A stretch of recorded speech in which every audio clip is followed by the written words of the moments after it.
মৰিগাঁও মহাবিদ্যালয়ত অভিনৱ পদক্ষেপ চমক সৃষ্টিৰ বাবে নহয় প্ৰদূষণমুক্ত মৰিগাঁও গঢ়িবলৈ ব্যক্তিগত দুচকীয়া বা চাৰিচকীয়া বাহনৰ পৰিৱৰ্তে চাইকেল লৈ মহাবিদ্যালয়লৈ আহিল অধ্যক্ষ অধ্যাপক আৰু ছাত্ৰ-ছাত্ৰী।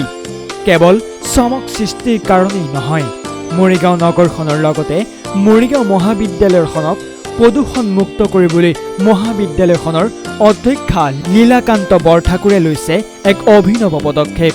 প্ৰতিদিনেই ব্যক্তিগত দুচকীয়া আৰু চাৰিচকীয়া বাহনেৰে মৰিগাঁও মহাবিদ্যালয়লৈ অহা অধ্যক্ষৰ লগতে মহাবিদ্যালয়খনৰ অধ্যাপক আৰু ছাত্ৰ-ছাত্ৰীসকলক শনিবাৰে দেখা গ'ল আন এক ৰূপত।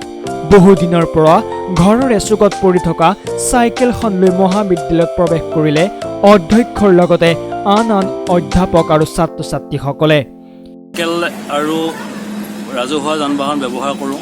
ব্যক্তিগত গাড়ী বা বাইক এইবোৰ আমি ব্যৱহাৰ কমাই দিওঁ।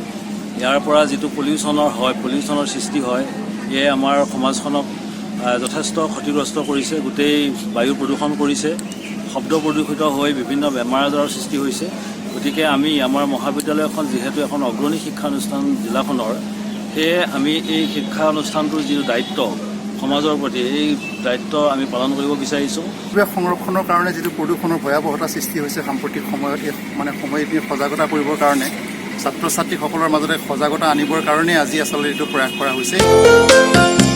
বায়ু প্ৰদূষণ মুক্ত কৰি এখন সুস্থ, নিকা আৰু প্ৰদূষণমুক্ত মৰিগাঁও মহাবিদ্যালয় গঢ় দিয়াৰ উদ্দেশ্য এই মহান পদক্ষেপ মহাবিদ্যালয়খনৰ। Bureau report, times Guwahati.